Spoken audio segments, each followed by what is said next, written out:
Not our role at the moment to be putting any kind of pressure on the Allied High Command, which is trying to run a war that began 27 hours ago. But Bob Zelnick, are you there at the Pentagon at the moment? Yes, I am, Peter. We were told before this campaign began that we were going to get a couple of briefings a day.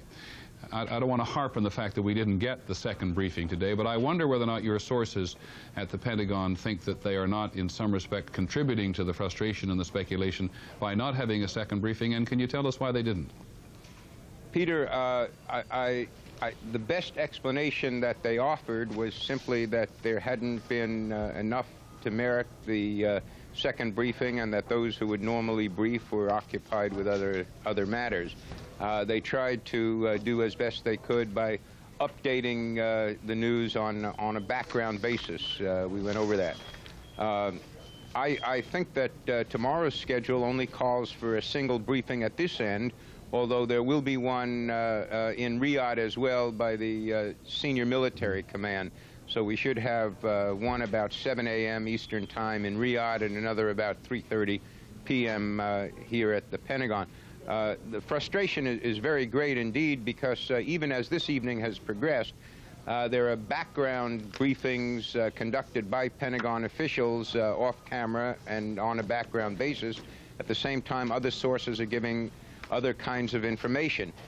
For example, just moments ago in an official background briefing, reporters were told that there were 7 missiles that were detected in Israel. On an off-the-record basis, a source of mine told me just a few minutes before that perhaps only 7 missiles landed in Israel, but a great many more had been discerned by the U.S.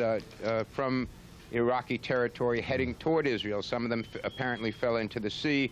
The source did not want to give a precise count because that would have revealed or compromised certain intelligence methods. Okay, Bob Zelnick, thank you very much. And I just wish to point out to people at home that we can live with our frustration, but it puts a lot of us in the position, the inevitable position, in continuous news coverage of speculating where in many cases we don't really want to speculate. But let us go back, if we may, for a second to a map of the Mediterranean coast of Israel and give you some sense of what we do know from Israeli sources where those missiles landed. There was a volley of about 8 to 10 of them, and they landed along the coast from Haifa down to Tel Aviv. Stop right there, if you would, please, because again you get some sense of how close everything is. Haifa is near the Lebanese border. It's about 40 miles down to Tel Aviv, and it's about another 34 miles over to the east towards Jerusalem. Now, if Bob Zelnick's off-the-record background sources are accurate, the missiles will have traveled a couple of hundred miles, a little more than a couple of hundred miles, some of them falling into the sea. Some of them, we're told, falling in central Tel Aviv, some of them falling in south Tel Aviv, and some of them falling as high up the coast as Haifa. None fell in Jerusalem, though the air raid sirens and air raid warnings went on at a very high pitch about 2.5 to 3 hours ago in Jerusalem and Tel Aviv. We cannot speak to Haifa. And one of the reasons, just to restate it, if you've just joined us at a little before 10 o'clock Eastern Time, that the Israelis don't want to say anything, as Bob Zelnick has just alluded, is because information just travels so quickly that the Israelis believe, rightly or wrongly, that the Iraqis will have time to sit down and listen where those missiles landed and somehow get some sense of whether they were close to or far away from the target they had in mind. Dean Reynolds in Jerusalem with news. Yes, Dean. Peter, I think in view of all of the official word that we're getting from the Israeli army that we should discount our earlier report about nerve gas. I apologize personally for any alarm that I may have caused by putting that report out. The Israeli army spokesman is categorically denying that chemical weapons were used. He says that in fact what has hit the Tel Aviv and Haifa and coastal area, each one amounted to equal to a small bomb, and there's no mention of unconventional weaponry. And can you tell us something about casualties, Dean? Can you tell us something about casualties or injuries? I had heard, I thought, from the official military spokesman on the radio a short while ago that 7 people had been injured. That's right, Peter. 7 people total. Okay, Dean Reynolds in Jerusalem. We're all the product in some respect of our sources at this point, and Dean Reynolds has sources very high in the Israeli government who were speaking to him. Must also tell you that at the same time, some Israeli officials were talking to officials in the Pentagon on the same subject, according to ABC's Bob Zelnick there. Nonetheless, in a highly emotional, highly uncontrolled, very tense situation throughout the Middle East and in Washington tonight. John McWethy's sources at the State Department have from the beginning been warning us a little bit off these reports of nerve gas. So for a moment, should I say not for a moment, just period, we are going to stand down on the basis of Dean Reynolds' reporting from the earlier high government source reporting that at least 20 people went to hospital as the results of nerve gas, which will come as an enormous, overwhelming relief to people everywhere for every imaginable reason. John McWethy at the State Department, you want to talk for a moment about what you think is going on out in the Middle East at the moment? I think the U.S. government is trying to figure out what is going on, Peter. There's obviously all of these interlocking relationships that the United States has tried to stitch together in terms of the coalition. The U.S. is sending signals back out to all of those governments to try and remain calm, while all of the governments try and figure out what's going on. Cokie Roberts up on Capitol Hill. Sorry to have kept you waiting, Cokie, to try to get some sense from you up there tonight what the political ramifications you think will result from an attack on Israel. Well, they'll work both ways. On the one hand, I think that the main effect would be to shore up public opinion. To the degree that there has been a division in this country about going to war, and there has not been a huge division in public opinion polls, but we have seen a division in the Congress, and we've seen an immediate springing up of a peace movement, which is something that is heard by members of Congress who have to decide about the policy ultimately. I think that an attack on Israel makes this war far more popular, and if nerve gas was used, then it becomes very serious indeed. And even if it was not used, the mere fact that we have talked about it all night will make a difference in the views of people, because it makes our troops seem more vulnerable, and it makes a friendly nation seem extremely vulnerable. It is interesting, isn't it, that there is traditionally just that much more sympathy for Israel on Capitol Hill and in the country at large than there is for the two nations, Saudi Arabia and Kuwait, for which this coalition has gone to war. Well, that's for very understandable reasons, though. It not only has to do with American voters and constituency groups, but it also has to do with a whole history of Judeo-Christian ethic in this country, and it's not only Jewish Americans. One of the strongest pro-Israel groups in this country is fundamentalist Christians, and for the same reasons. It's everybody sitting down and reading the same Bible. But on the other side of this coin, in terms of congressional support, the big fear that's been there all along has been that an attack on Israel will create a retaliation and a dissolution of the coalition.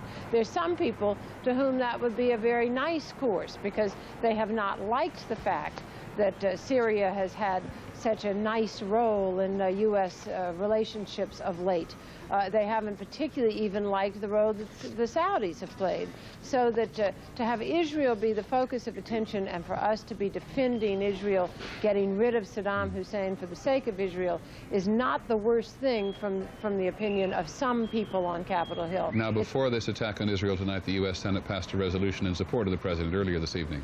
Well, sort of in support of the president. You could read into the wording that it was equivocal support of the president, because it took them a while to come up with the language. At first, they didn't want to have any support of the president. The Democrats didn't. So finally, they worked out this, going back to the Bible, King Solomon-like language, which says that they commend the president for his leadership as commander-in-chief, and they unequivocally commend the troops in the field. So it leaves open the question of whether they unequivocally support the president. But it does raise this very ambiguous proposition for politicians and other Americans as well, supporting the people in the Gulf while not always supporting the president's policy.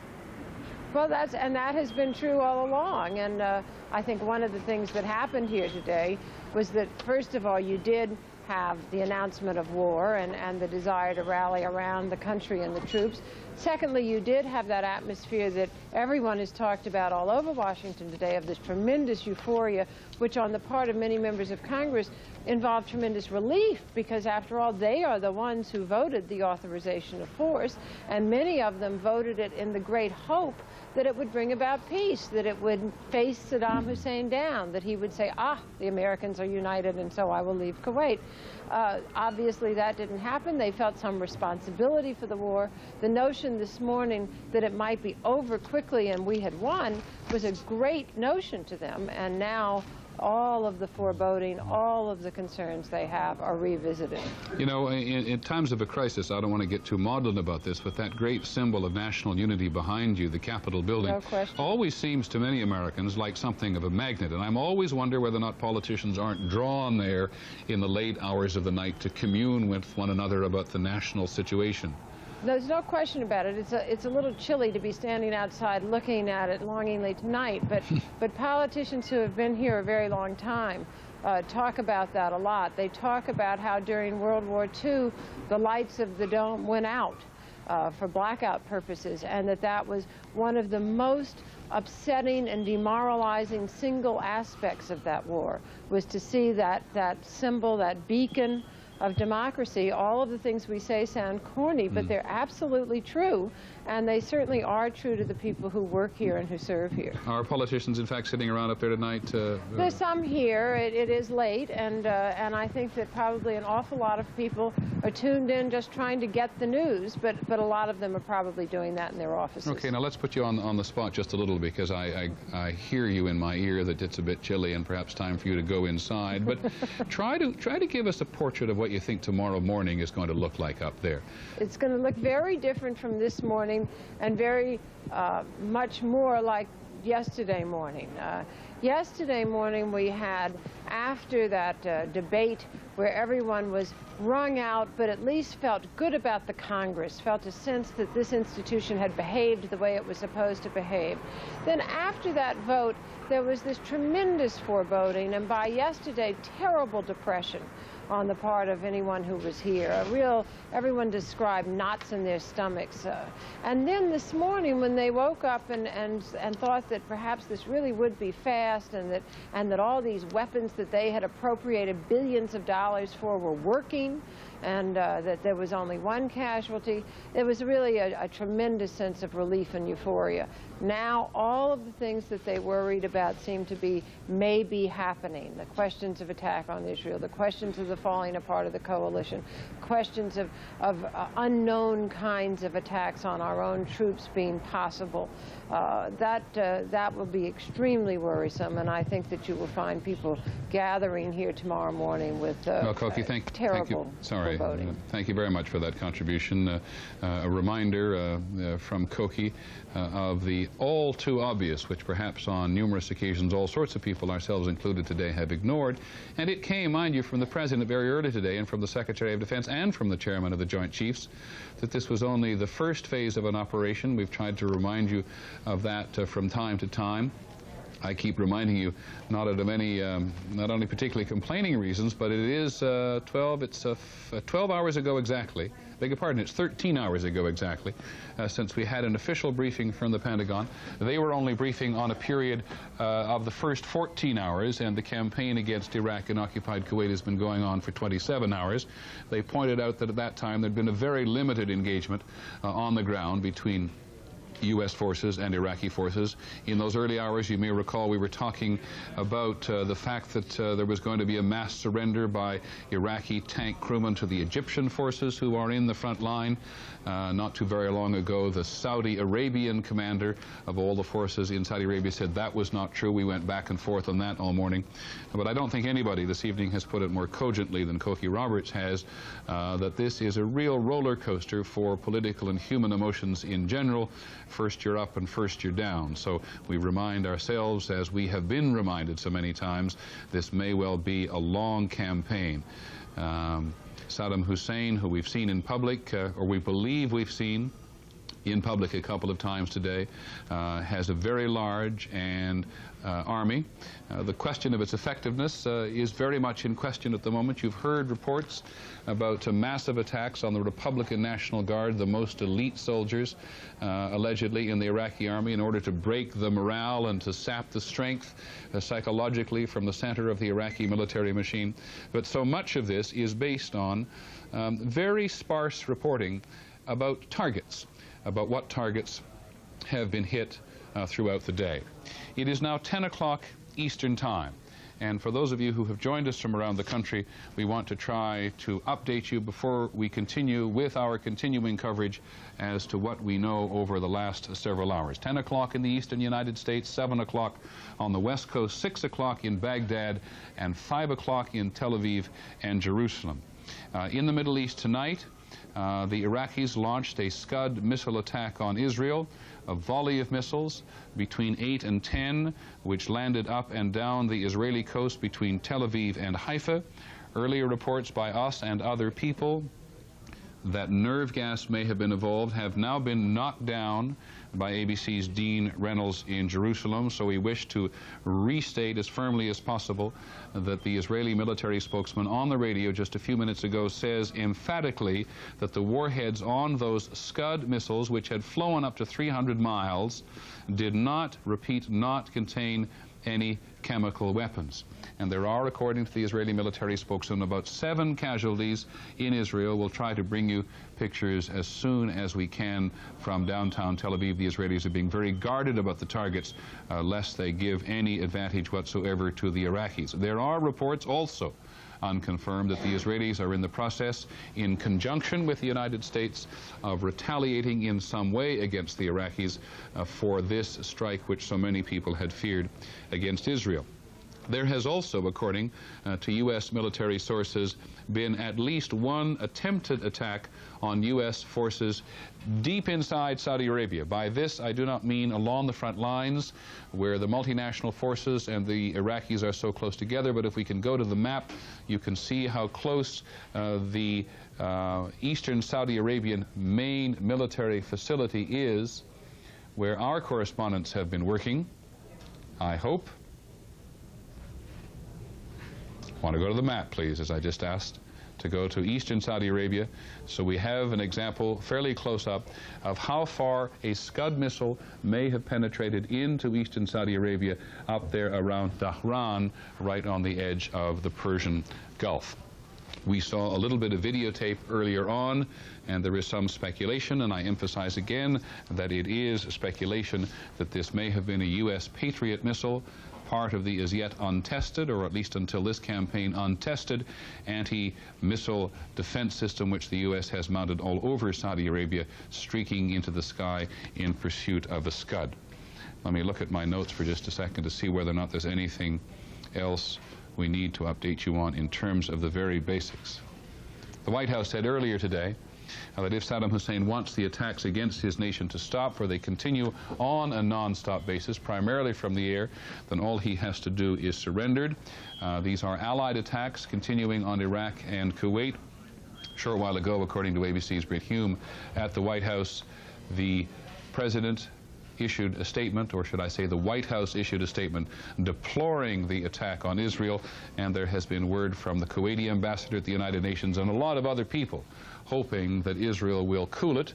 There is no reason to expect why Israel should or would, given the enormous political as well as military ramifications of having Israel and the Arabs involved, as well as a multinational coalition.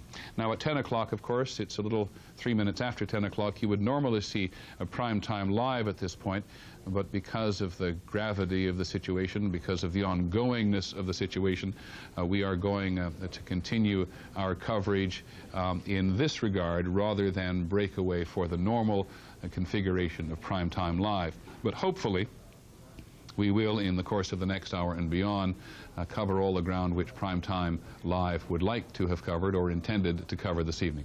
We'll be back in just a moment.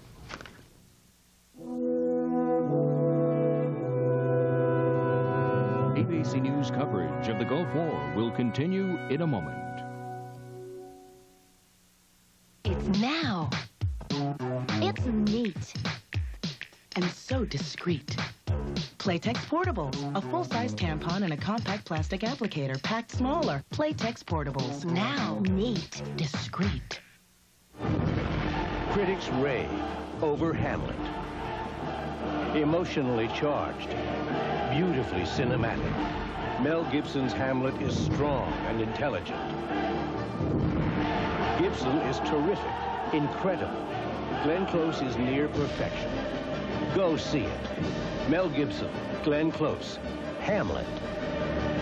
Rated PG, now playing at select theaters everywhere, January 18th. If you sometimes feel like an underdog in business, here's a whole new way to compete. Make one phone call to Sprint and a telecommunications specialist will custom design a small business package just for you. It'll have all the cutting-edge technology that only big business used to be able to afford. 10,000 by the 30th. We're in business. So you can get to be one of those big, rich companies that everybody resents.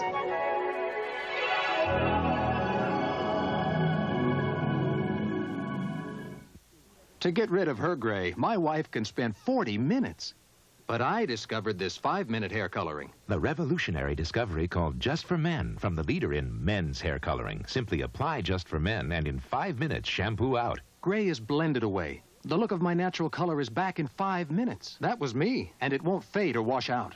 My hair takes forever, but you look great in just 5 minutes. The look of your natural color in just 5 minutes with Just for Men. I'm Peter Jennings at ABC News headquarters in New York. Our continuing coverage of the war in the Persian Gulf. 6 minutes after 10 in the east, 6 minutes after 7 on the Pacific coast, and 6 minutes after 6 in Baghdad.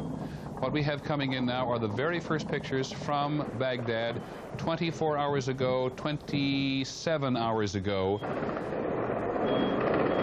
This is what it sounded like.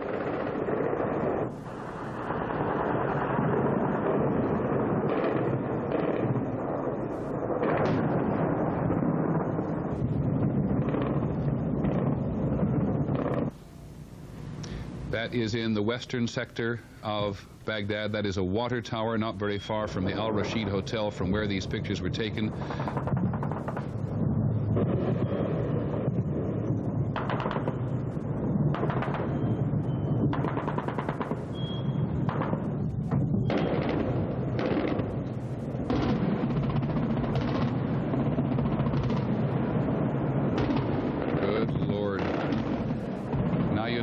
American pilots earlier today described, that's an anti-aircraft facility on top of one of the buildings in the western part of Baghdad. All of these shot from the Al Rashid Hotel.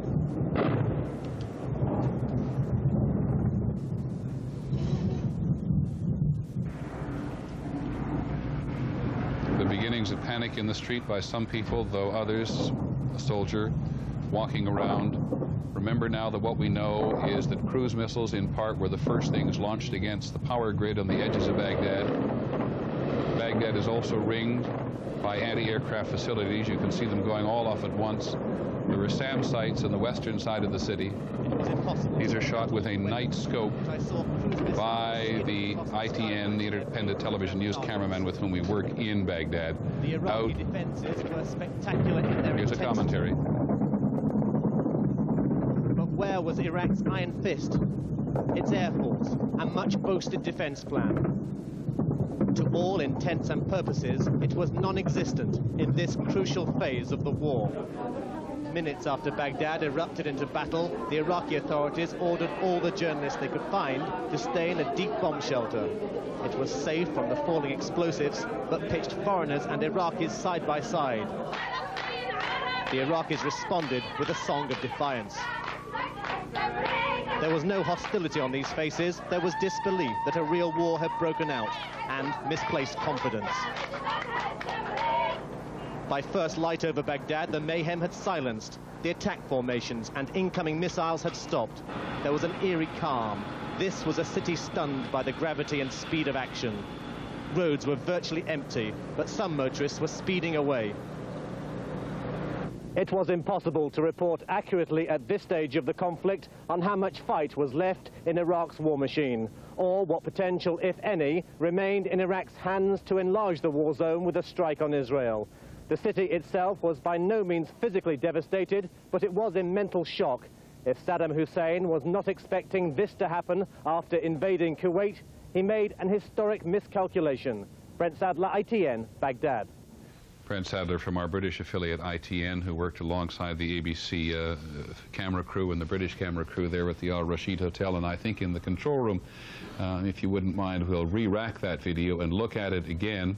And we'll be able, hopefully, as we go on, to give you, as we know a little bit about that particular section of Baghdad, we'll try to give you again a physical sense, a geographical sense of what U.S. hardware, because it was both cruise missiles and the stealth bomber, they're the ones that gained the element of surprise by getting underneath the Iraqi radar and causing what was described by the pilots earlier as 100 4th of Julys in the skies of western Baghdad. Now, Baghdad is a city very sharply divided by the Tigris River, and this camera position is looking west. West of the city through a largely unpopulated area, but out towards a ring of defenses in the west, which were designed to protect the city. Just look at the astonishing array, and that's the water tower, as we said, which is not very far from the Al Rashid Hotel. It's a very modern city, Baghdad. Particularly, there are a lot of sort of modern, evocative monument-type buildings and monuments in western Baghdad designed to extol the virtues of the Ba'ath regime and Saddam Hussein.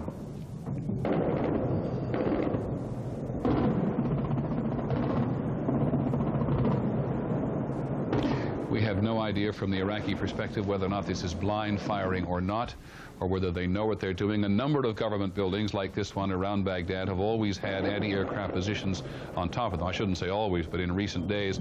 But they seemed, in the view of many residents of Baghdad, to be as much for the morale of the local residents as they were to do any particular good against incoming aircraft or against cruise missiles.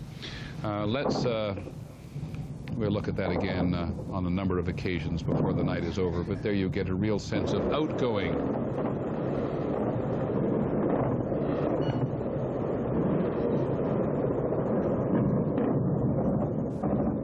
was impossible to pick out all the weaponry, but I saw... And a little bit there of, you can see the light changing, a little bit of what it looks like at first light. ABC's Gary Shepard reported to us earlier today, and Brent Sadler reported as well, that there was not, as best they could tell, enormous damage in Baghdad, and we have not heard anything from the Iraqis of any significant nature about casualties.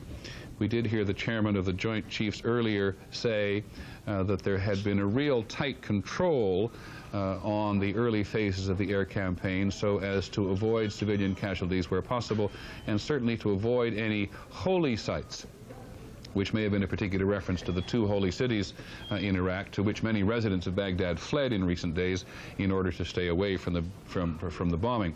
The only sort of symbolic things in that western sector of the city, and that bombing was quite far off from then, is the National War Memorial is there, ironically testifying to the deaths of those who died in the 8-year-long war with Iran.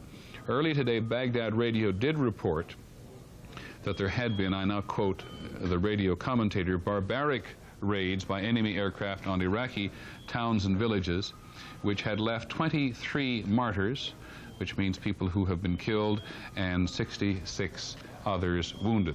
But we have no handle on Iraqi casualties of any substantive or substantive nature, and if you'll recall the reporting throughout much of the day, it has not changed from the U.S. side.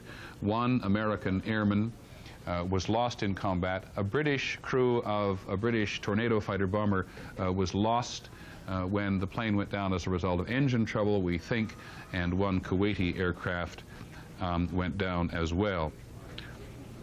Let's go first to John McWethy, our national security correspondent at the State Department. My apologies. Sorry, John. It's all right. And you just had a look at that. Did that tell you anything about Iraqi defenses? Oh, It was truly an awesome display of ground fire. One thing that's a little misleading about that is that it is a night scope, That's Peter, right. so that everything that is going up, whether it is small arms fire or whether it is tracers or bigger stuff, it gives an exaggerated impression. Clearly there is a lot of lead going up into the sky in that footage.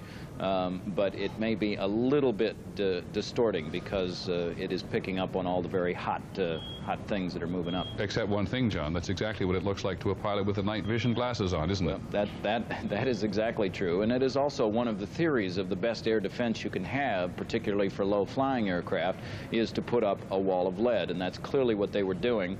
It looked like not only fixed position, but even small arms fire was just firing randomly. Now, my understanding is that the first things to hit in the very front edge of the attack were cruise missiles, so they were wasting a lot of fire on things that they had no prayer of hitting. Exactly, because the cruise missiles had come in under enemy radar. Before we go on and listen to a number of other people who will have some first impressions of that, I'm reminded, don't ask me why, of a remark made by General Westmoreland to me in 1965 during the Vietnam campaign when he complained that the television camera saw such a narrow view.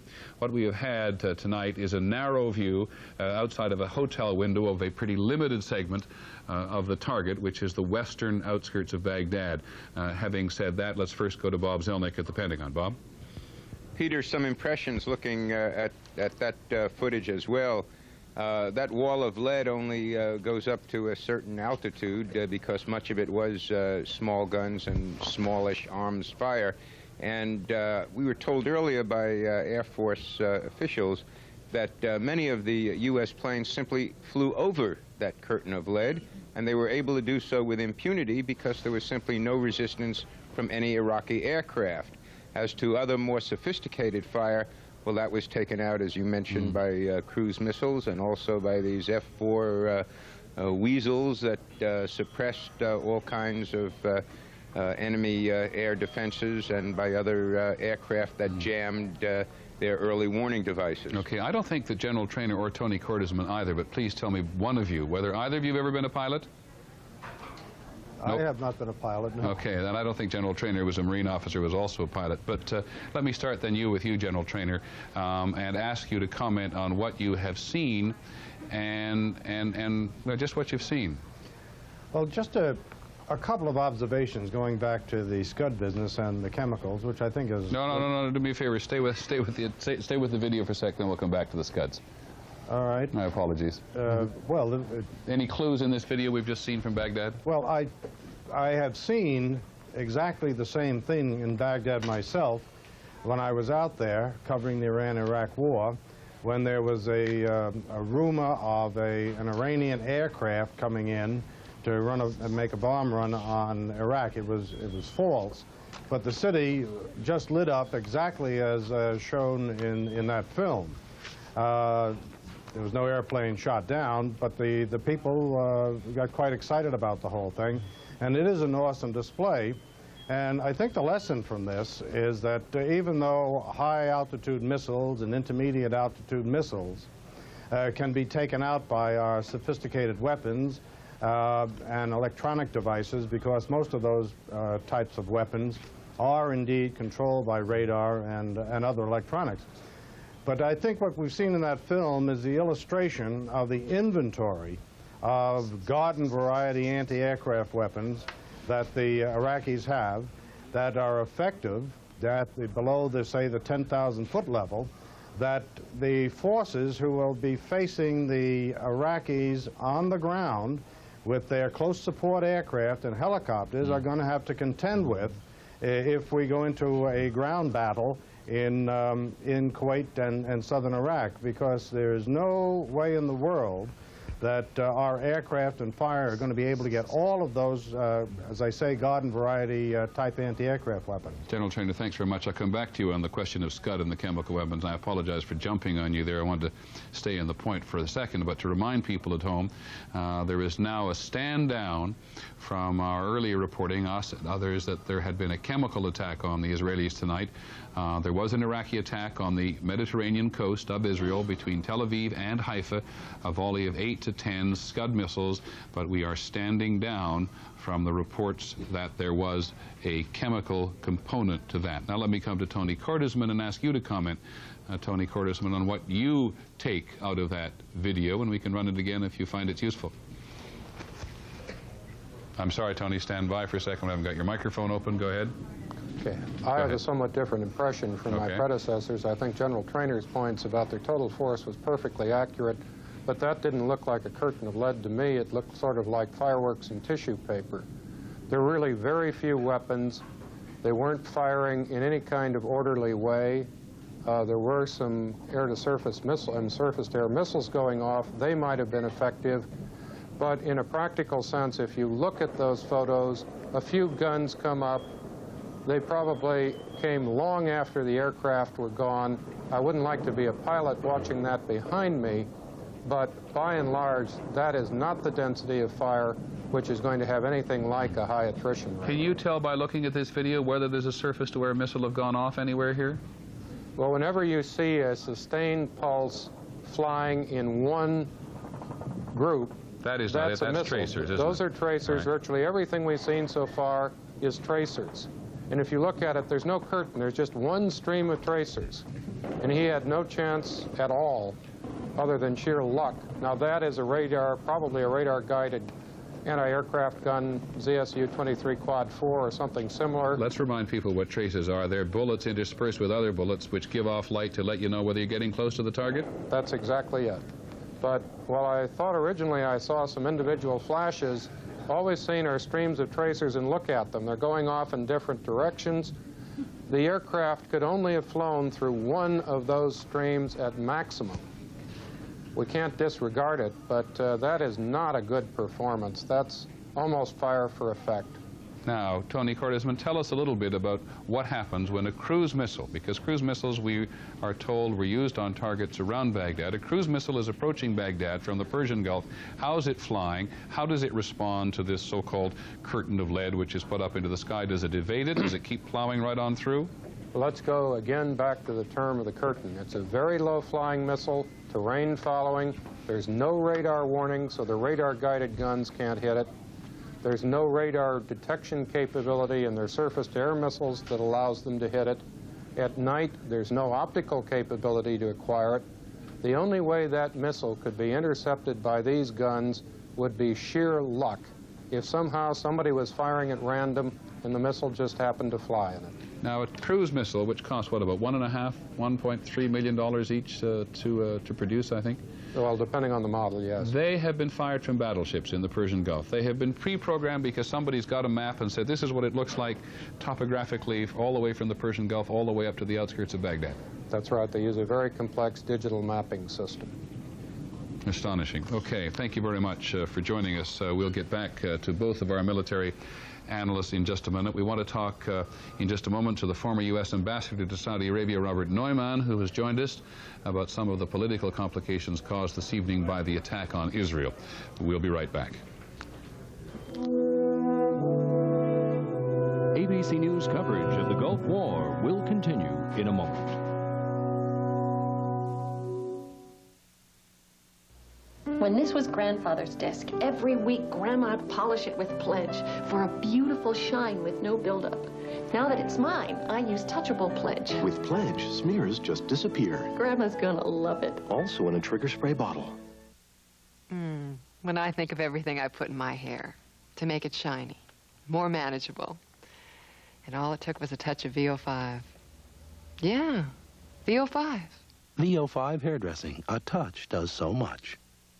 Wow. I just tried VO5 for the first time. Yeah, the stuff in the tube your old man used for control. The stuff that's been around forever. Now I know why. VO5 hairdressing. A touch does so much. If you think there's a longer-lasting shine than Tough Acrylic Future, think again.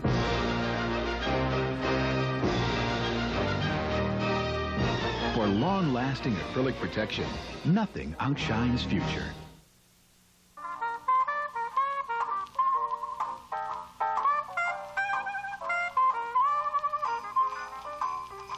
Clarence, now in wintergreen flavor too.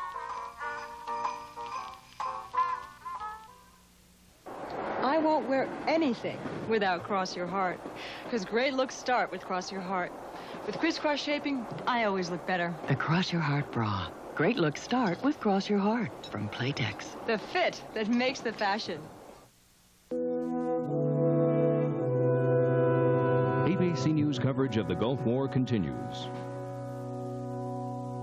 I'm Peter Jennings at ABC News headquarters in New York. 27 hours now since the United States, Great Britain and France, Saudi Arabia, and the airport of Free Kuwait, as it has painted on the side of its airplanes while they were stationed for these 5.5 months in eastern Saudi Arabia, went into action 27 hours ago against targets in occupied Kuwait and against Iraq.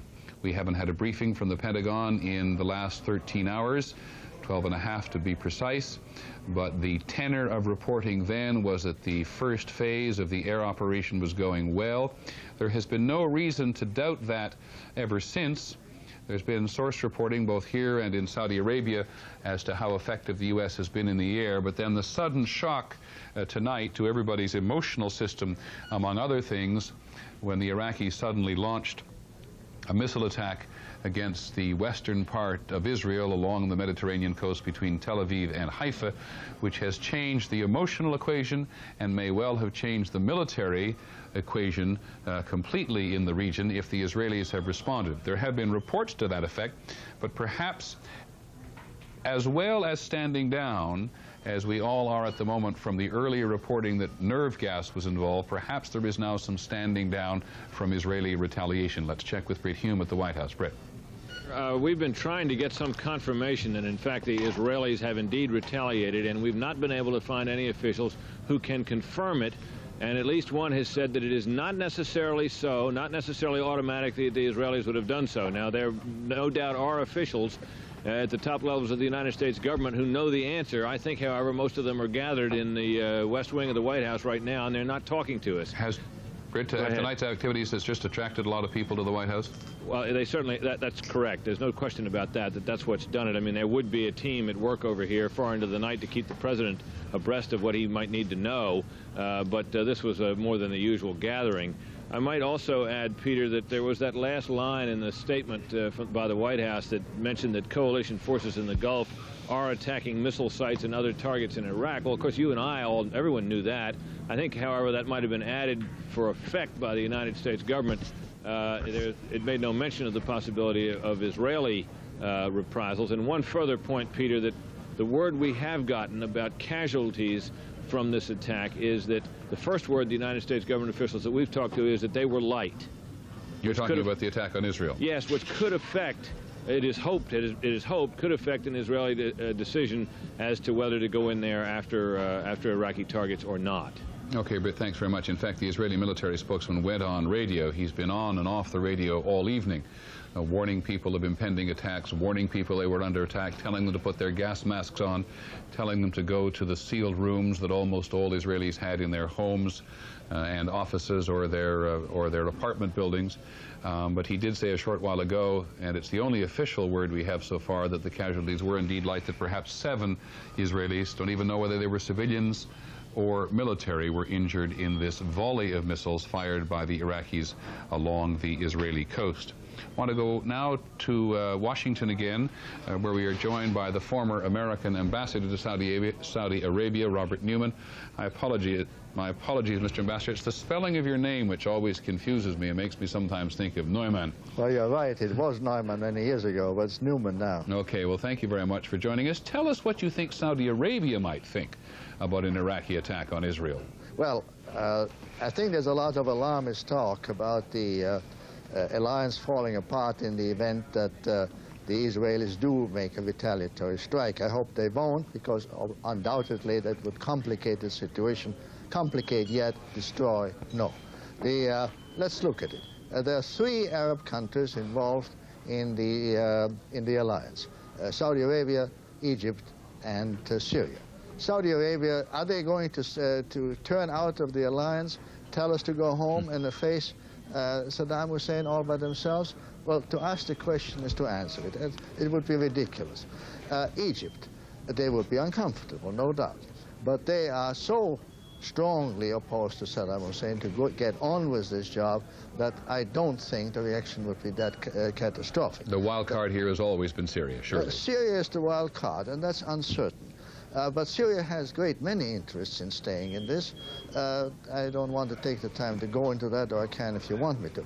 But basically, my answer is Syria is not involved in the operation. It is there for political purposes, very important political purposes, especially if after the war is over, Syria could play a role in the peace process with Israel. That's a possibility. Are you, I apologize for interrupting you again, but are you saying that Syria is in the coalition because it wants to be a future player at the table?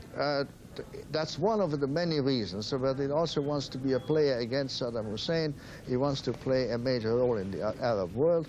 It wants to have power and be visible. Saddam Hussein is a very shrewd customer. But to come back to the point that I wanted to make, Syria may take a more negative stand for a while in order to show its displeasure that the Israelis are in this situation. But I think that would be all, and it would not affect the operations at all. So I wish we would put our shoulders against this roller coaster, at least in that one item. It's not the end of all if the Israelis were to strike back. I hasten to say I hope they won't, because it would complicate matters. It would upset the Arab world, but calm. I was impressed, nonetheless, on this roller coaster of political emotion to which you refer, that the Kuwaiti ambassador to the United Nations very quickly rushed forward with a statement saying that he thought it would be best if the Israelis didn't retaliate. Yes, that's absolutely true. It would be best. But if they did retaliate, would the Kuwaitis pull out of it? Well, again, they can't. We're fighting for the liberation of their country. So when you come to emotions, to statements, and also ambassadors, I've been one, make statements in order to create an effect, not necessarily because the situation is like that. I don't mean to say they're lying. They sometimes come close to it. In this case, the ambassador of Kuwait certainly would agree with me, not on the tube probably, that if Israel were to strike back, the Kuwaitis would stay with us because they have greater interest. Well, there is indeed such speculation in Washington tonight that the Israelis may not retaliate. But now impose your former ambassadorial wisdom on the whole day and tell us, as you've watched and listened throughout the day, how much do you think has been said for effect? And can you pick it out quite easily? We're going to hear, by the way, before you begin, from the Israeli ambassador in Washington in about a minute. I may have to cut away from you. I apologize, but please start. Well, I don't think very much has been said for effect. The Israelis have been very careful in what they say, but that has many reasons, including military ones. I don't know what else there would be that has been said only for effect, except by the Iraqis. The Iraqis, of course, speak only for effect, because what else can they do? But they do. Do you think strikers have a certain resonance elsewhere in the Arab world, talking as they do today? My judgment is it has a resonance among the Palestinians, which is probably declining. The Palestinians are desperate, especially those who are under Mr. Ambassador, let me interrupt you. I apologize. We want to go to the Israeli embassy in Washington now to hear from the Israeli ambassador to the United States. This auditorium, which we usually reserve for cultural events, I have to make the announcement that tonight, Washington time, during the night in Israel, there has been an unprovoked attack by Iraq, launching Scud missiles, or perhaps improved Scud missiles, at purely civilian targets in Israel,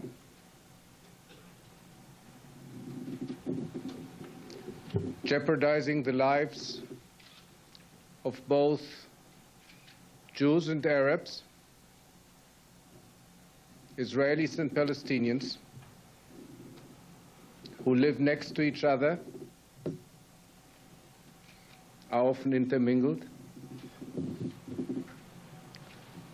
and in a situation where Israel has time and time again declared that it is not part of the conflict with Iraq, it is not part of the coalition, and as a matter of fact, it has remained with a low profile, if you remember that term, for all these months since the beginning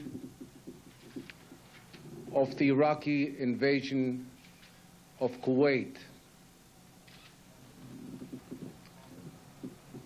We don't have exact details as of yet. We understand that there's a possibility that more than 10 missiles were actually launched at Israel.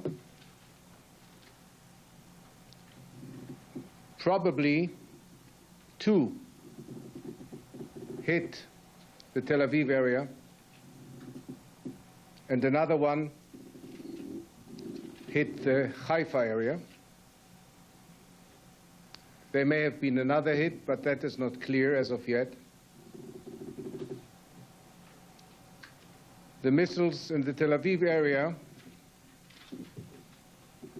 hit a neighborhood in the southern part of the city, inhabited mostly by elderly people and laborers, people who toil for their livelihood.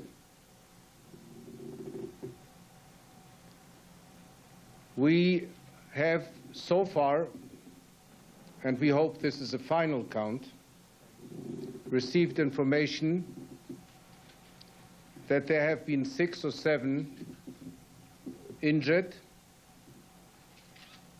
fortunately not seriously injured, but I don't know the exact details. And there has been considerable damage in property, among other things, because that area where the missiles hit does not usually contain the best of housing, and therefore these houses were probably damaged more than perhaps other houses would have been. Immediately after the information about the missile strike became known, I was in contact with the Secretary of State and the Deputy Secretary of State and with the White House, all of whom conveyed their sympathy in the strongest possible feeling, in the strongest possible language. The word mentioned was devastated, and I must say, listening to their voices, they were indeed. And I was asked to convey this message, as well as others, to my government, to my Prime Minister, which, of course, I promptly did. I know that the two governments, or their representatives, have been in contact and are in contact since then.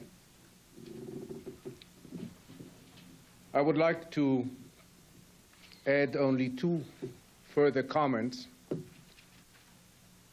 Number one, that the government of Israel, and let me add, fully supported by the opposition in Israel, has declared that, of course, Israel reserves the right to respond in any way it would deem fit, without going at the present time into particulars what the decision of the Israeli government in that respect will be. My final comment is that Israel took a very tough decision, knowingly, to risk a first strike on it. We knew that we might be hit. I myself was often asked on TV, do we take these threats seriously? I did say, we all did. We take these threats very, very seriously. There's no reason whatsoever to doubt these threats. Nevertheless, the Israeli government, supporting America's political aims and complying with the United States government requests, decided to refrain from a preemptive attack on those launching pads, on those missile launchers from which we were threatened. We knew that this was a calculated risk. We have now, unfortunately, been forced to give the proof that this actually happened. So far, the state of Israel and the people of Israel, and thank God the casualties were not more numerous. But so far, the state of Israel has paid the dearest price of any of the countries in the Middle East which have faced Iraqi aggression, except Kuwait itself. And Israel, as I said in the beginning, was not a party to this conflict at all. This is all I have to say. Thank you very much, and good night. The Israeli ambassador Zalman Shoval speaking at the Israeli embassy in Washington. His last point, perhaps worth considering here with our White House correspondent Brit Hume and our national correspondent John Mukwethy, because he makes the point that Israel, at the urging of the United States, has refrained from mounting a preemptive strike against the Iraqis. But in fact, Brit Hume, are you there, or John Mukwethy? Are they both there? I'm here. Well, Jeff, I'd like to, if I may, I'd like to go and continue this political point for just a second with our national correspondent John Mukwethy and Brit Hume, because the ambassador has laid a pretty heavy trip there on the United States. John Mukwethy? Yes, Peter. In fact, the United States has mounted the preemptive strike for Israel, one could argue. When the U.S. attack began almost 28 hours ago, one of the very first targets were those Scud missile sites in western Iraq, which were closest to Israel. Am I right or wrong? Well, the United States has launched a preemptive strike in one form, Peter, but the Israelis could certainly argue that those missiles have been there for quite a while, and if Israel felt threatened, Israel also felt restrained by request by the United States not to hit those missiles, perhaps weeks ago, when they may have felt threatened by them. They also felt constrained by the fact that they would have to rely on the United States to do the preemptive striking and not their own aircraft. And I'm sure the Israelis feel that if their own aircraft had been involved, those missiles would not have hit their territory. Do we, in fact, take from Ambassador Chauvel's remarks there, then, that the two, they're up here on a map, if we could get our cameraman to take a look at the upper map on the upper left-hand side of the wall there. There are two missile sites on the western frontier, which we've looked at quite a lot today. There's that missile site way over there on the left side of the Iraqi map. That's what has been concerning the Israelis and the United States since before this air campaign began. Our impression has been, John, that they were taken out, or at least very early on, a target for the U.S. Air Force, and that maybe what was used against Israel tonight was mobile missiles. Well, Peter, the name on the map connotes a base. Right. And there are fixed position missiles there, but the whole area has mobile missiles, and the United States has known very well that the Israelis conceal their mobile missiles, move them around, move them from garage-like structures, and they're hard to keep track of. And is there an understanding here that the Israelis would have been able to keep better track of them than the U.S., do you think, in these circumstances?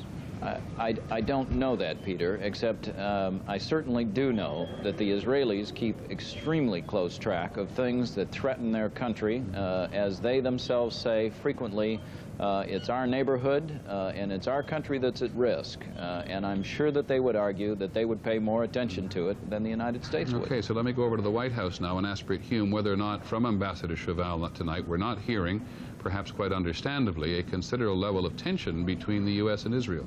Well, Peter, I rather think that what we're hearing is, as you suggested earlier, the remarks of someone who wants to make sure that his country gets full credit for what it is doing. It is obviously important that the casualties from this attack turned out to be light. And Peter, I just would add this, and you may remember this meeting here when the President met with Yitzhak Shamir a few weeks ago, and there's been considerable tension between those two men, as you're well aware, and the meeting went very well. And Shamir came out afterward and said words to the effect that the President had assured him that there'd be no settlement at the expense of Israel. But we learned subsequent to that the President had said quite a bit more than that the President had given Shamir a reason to believe that the United States was all set to go on the offensive to attack Iraq and to smash Saddam Hussein, and that Shamir was absolutely giddy with delight when he came out of that meeting. He could scarcely conceal it. And so that meeting and what was said there may have indeed created the atmosphere that has led to the restraint that we've seen shown by Israel leading up to tonight and again tonight. Okay, Britt and John McWethy, let's, while we're talking here, go down to eastern Saudi Arabia to take a look at some of the latest pool video which has come in, because in the general reporting tonight of the Scuds which we've been talking about, 7 of them were launched against Israel, and at least 1 of them was launched against Saudi Arabia. And the one against Saudi Arabia, according to Pentagon sources, was in fact knocked down by a Patriot anti-missile aircraft defense system. Bill Redeker in eastern Saudi Arabia. Good morning, Bill. Good morning, Peter. And that is apparently what we experienced and saw here earlier this morning, last night your time, or probably tonight your time. These time zones get a bit confusing. We've had a lull in the air activity here. You probably have heard us report several times that fighter jet aircraft tends to take off on the hour. But that recently started up again in about the last 5 minutes, and we have some pictures of that. These are, again, the F-15s that are based nearby, taking off, and one assumes heading north. What do they do, the F-15s, Bill? What sort of a payload do they carry? Where are they going? Far into Iraq, do we know, or to Kuwait? Well, we have some details of that. They are fully armed and loaded. You can usually tell that by looking at the configuration of the fuel tanks, one under each wing and one underneath the bottom of it. Excuse me, we now have some more activity here. I think we can hear you over it for the most part, Bill.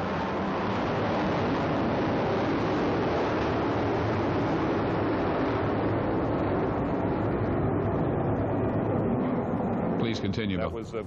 That was a British Tornado, the ones that we referred to before. They take off from one side of the airfield, and the F-15s take off from the other side. It's usually followed by a second tornado, and I think that's what we're about to hear now. Pause.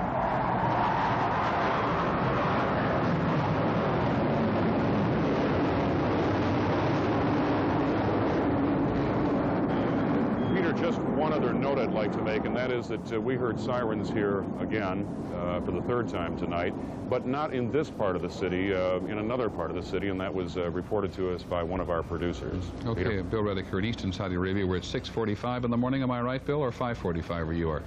It's 6:45. That's what I thought. It's the same time in eastern Saudi Arabia as it is in Baghdad. Now, Tony Cordesman has been sitting with us again, listening to the Israeli ambassador Zalman Chauvel on this question of who mounts a preemptive strike. From a military point of view, Mr. Cordesman, what's your comment? I think it's very difficult for them to show great restraint, Peter. I think we have to remember something. We're not just talking about Scud missiles. We're talking about 3 different types of missiles. And as John McQuethy pointed out, they located 2. The problem is we can't find the other types. They're much more mobile, or at least we have had no indication of where they are. If somebody doesn't go out there, either U.S. or Israeli, they could fire again. Is it your view that at the moment this will alter the U.S. plan of attack?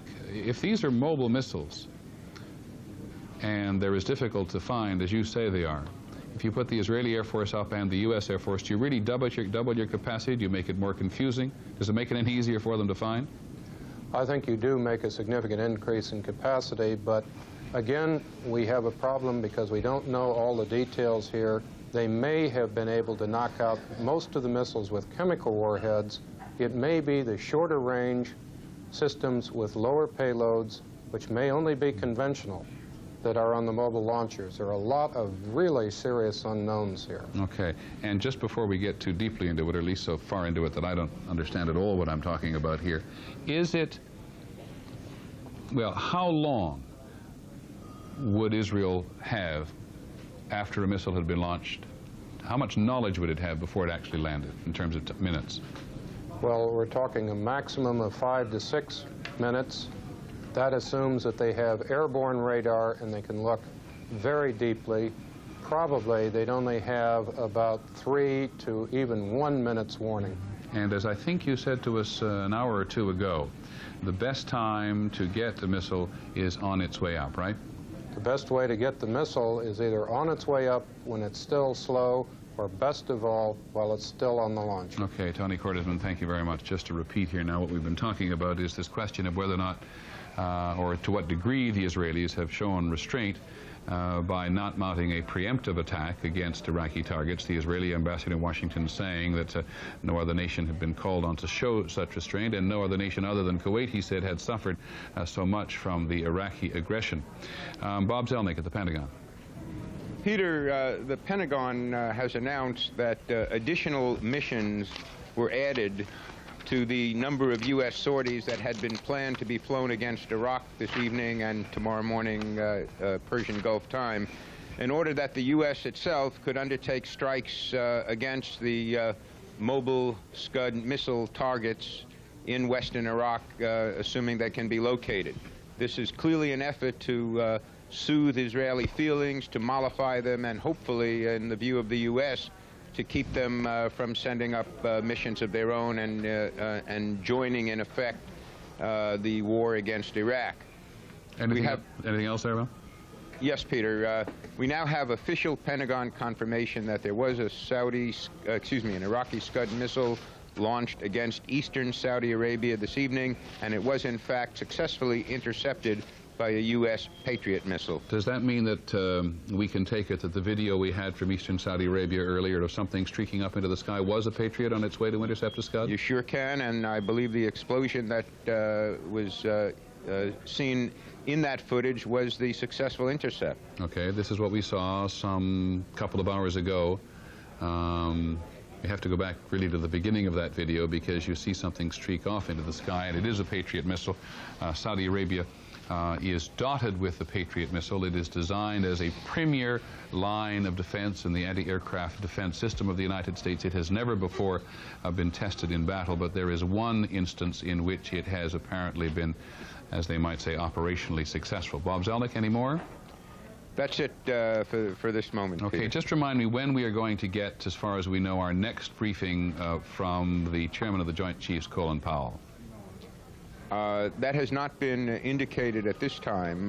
We are told informally that at about 3:30 p.m. tomorrow there will be a briefing here, but not, as I understand from General Powell, it's from someone else on the J2, his staff, but a quite senior officer. Tomorrow morning in Riyadh, we're told there will be a briefing, and I guess the folks there can tell you who the briefer will be. I understand it may be Schwarzkopf. Thanks very much. General Norman Schwarzkopf, who's the commander of all Allied forces in the Persian Gulf. We have a couple of other pieces of video to show you in the remaining minutes of this hour, but just to tell you that at 11 o'clock Eastern Time, in about 7 minutes from now, local ABC stations all around the country will have a chance to do their local news, much of which, of course, will involve the Persian Gulf. And then at 11:30, Ted Koppel will be along with a special edition of Nightline as our continuing coverage of the war in the Gulf continues. The two pieces of video I'd like to show you now we've just come in now from the first damage video from Tel Aviv as a result of some of the missiles which were launched by the Iraqis tonight and fell on Tel Aviv. The Israeli military spokesman has said on the radio a couple of times that the casualties were light, that there were 7 people perhaps of who we do not know, either military or civilian, though the Israeli ambassador in Washington said they were civilians who were injured. We cannot give you any indication by looking at this video precisely what was hit. But as you've heard from everybody of a military nature on this broadcast, the Scud is in the main, particularly the refined Scud, it's been refined by the Iraqis for a longer range, is a notoriously inaccurate missile.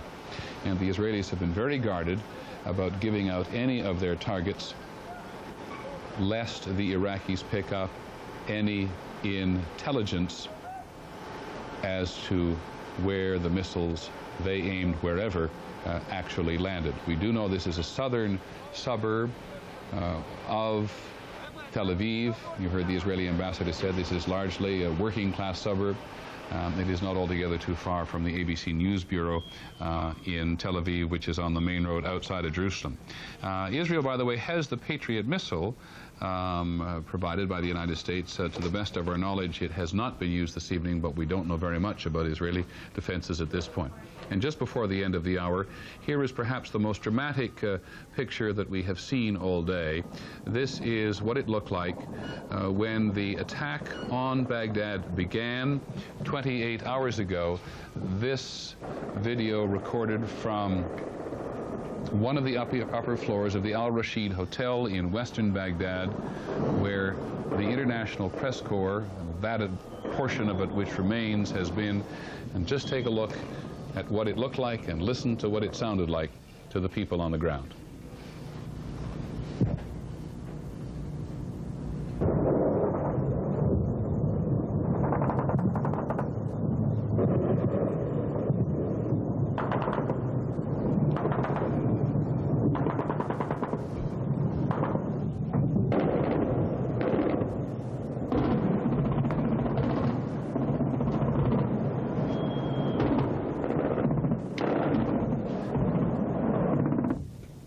This is what American pilots described as looking like 104th of July. Everything but the kitchen sinks, had one American pilot coming up through the clouds. But General Bernard Traynor and Tony Cordesman, our two military analysts who have done such yeoman analytical work for us throughout the day, have said in considerable length tonight that while they pick up some clues here as to the capacity of the Iraqi anti-aircraft capability, General Traynor said this is the kind of thing that low-flying helicopters might face in Kuwait if they try a land invasion there. But Tony Cordesman saying to us that what you see here is, as much as anything else, an uncoordinated and unregulated show. Just a reminder that from 11 o'clock until 11:30 Eastern Time, many of our local stations will cut away for their local news, including Gulf News.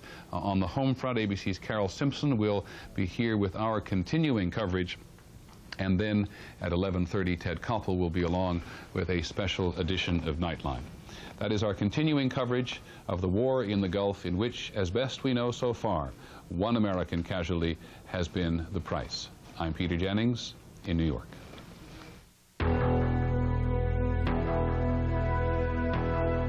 This has been ABC News' continuing coverage of the Gulf War. Iraq attacks Israel and Saudi Arabia. Missiles hit Tel Aviv and Haifa. Stay with the experience of Peter Jennings and the people of ABC News tonight.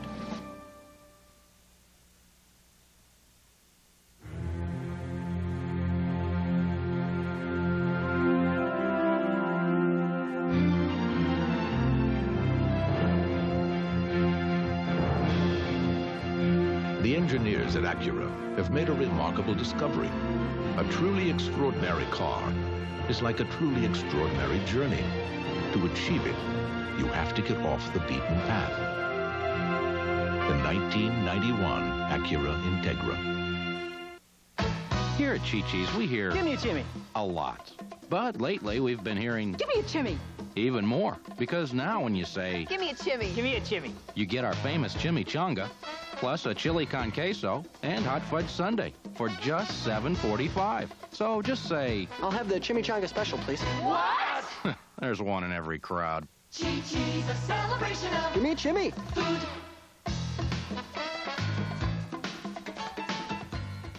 Nancy, I'm worried.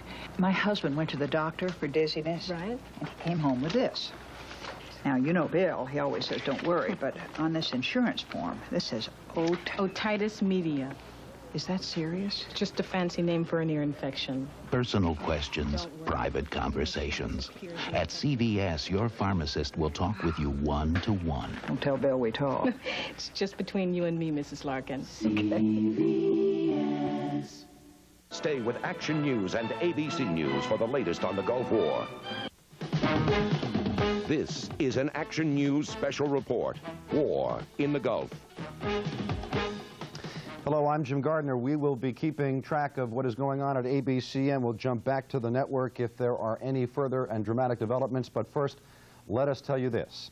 For weeks, Saddam Hussein threatened to do it, and tonight he did. Up to 10 Scud missiles hit Israel tonight, and Israel says it reserves the right to launch a retaliatory strike against the country of Iraq.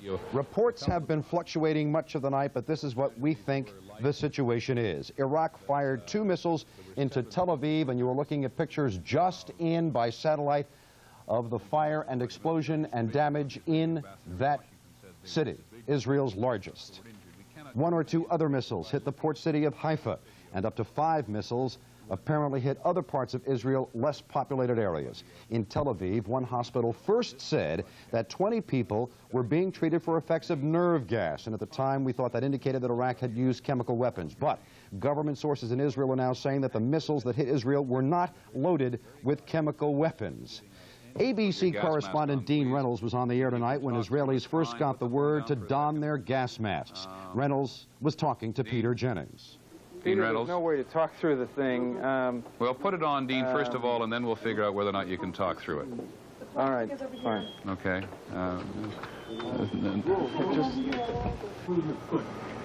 Okay. After an hour, people in Jerusalem were told they could then take the masks off. This was the scene at the CNN Bureau in Jerusalem, but at 9:30 our time, the order went out to everyone in Israel to put the masks on again. Air raid sirens also rang out tonight in Duran, Saudi Arabia, and for a time there were conflicting reports as to whether a missile actually hit there. Pentagon sources told ABC that this picture shows a Scud missile coming into Duran, but being intercepted and blown up by an American Patriot missile in midair.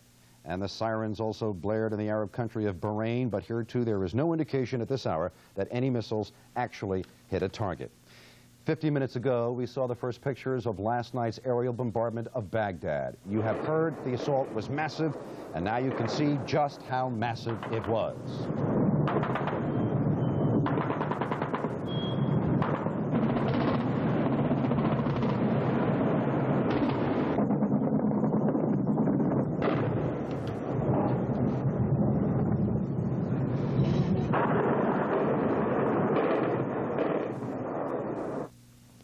Extraordinary. Back to the Israel story. For the second time in 2 nights, I talked to Greg and Stevie Schiff tonight. They are brother and sister from Wilmington, Delaware, who are living in Jerusalem while attending the Hebrew University. They both had their gas masks on for about an hour tonight, even though Jerusalem was not hit. And as I talked to them, they got word on Israeli television that they could take the masks off. And this is what followed. Now that it's hopefully over with, we're a lot more calm. When we first were told to put the gas mask on and I heard a siren, a faint siren starting, I got a little on the nervous side, but then we just sealed off the apartment, and once we got everything taken care of, then I calmed down, and we were just basically sitting here staring at each other, waiting till we heard get something. these things off of our faces. They hurt. I hope you never have to wear a gas mask. I just hope they don't tell us to put them back on. Yeah, there's still a chance of that, but I doubt it, since they told us to take it off after such a short period of time. I think we're going to be okay. Greg and Stevie, were both of you asleep? Were you awakened by the sirens, or were you already awake? I was asleep. I was awake. Greg woke me up.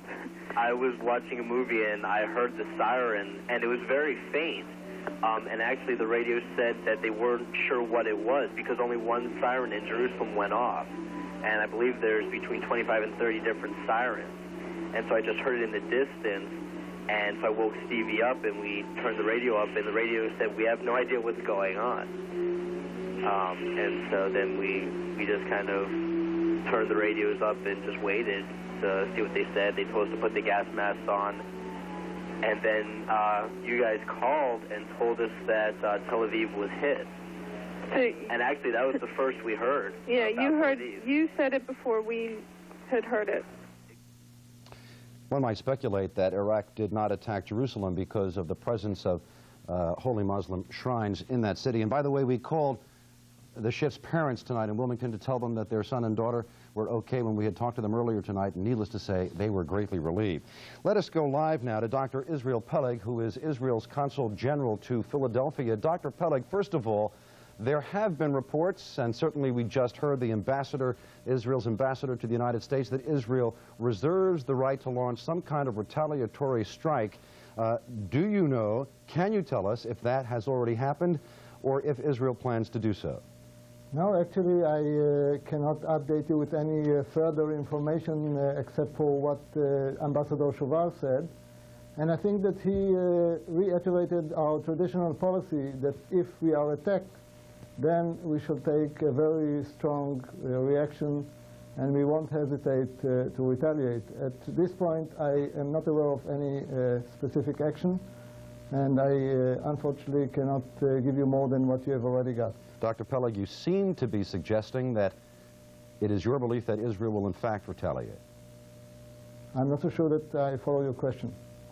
I'm saying that by what you say, you seem to be suggesting to us that it is your feeling that Israel probably will retaliate. Is that what you mean to say? I'm not suggesting, and I'm not here to express any of my personal feeling. I'm officially representing my country, and therefore I said what was the traditional policy of the State of Israel. It is the defense of our country is the sole and exclusive responsibility of the government of Israel. And once the decision will be made, and then if I'm informed, I'll be very happy to share it with you, or rather do it as part of my responsibility. Dr. Peleg, thank you very much for being with us tonight. The Philadelphia area has the 4th largest Jewish population in the United States. Action News was out and about tonight getting reaction to tonight's attack on Israel. Unbelievable. We've been to Israel with some of our friends here, and such a beautiful country and such a vital country, and I just can't imagine the devastation that's going to be happening. No, I feel terrible. I don't think that just being a Jew, I think that anybody would feel terrible about missiles falling on anybody, you know, just as a human being. I was very encouraged by what happened last night, and this really came as a shock to me tonight. I wasn't surprised. No, I really wasn't. I thought it would have happened a lot sooner, because he said he would attack Israel. It took him just about 24 hours to decide to do it. Yeah, I just hope that we all prevail, and that the guy gets what he deserves, and we get back to some kind of normalcy. I've been to Israel several times, and I feel very deeply about what's happened this evening. I feel as though a lot of people are going to die now, and this did not have to happen. Now he's in trouble. Saddam Hussein. And we have more reaction from the Philadelphia Jewish community. Action News reporter Rob Jennings is live in the Mount Airy section of Philadelphia. And Rob, you have talked to a number of people tonight with close ties to the events in Israel. I really have, Jim. I'm with the Diamond family of Mount Airy right now, Stan, Bev, and Jody. And you've been on pins and needles tonight because your son, Gary, lives in Tel Aviv. It's been a very scary and upsetting night, Rob. It's been like a bad roller coaster ride, and our hearts and our minds are with our son in Israel. And you haven't heard from him? We haven't heard from him. We haven't been able to get through.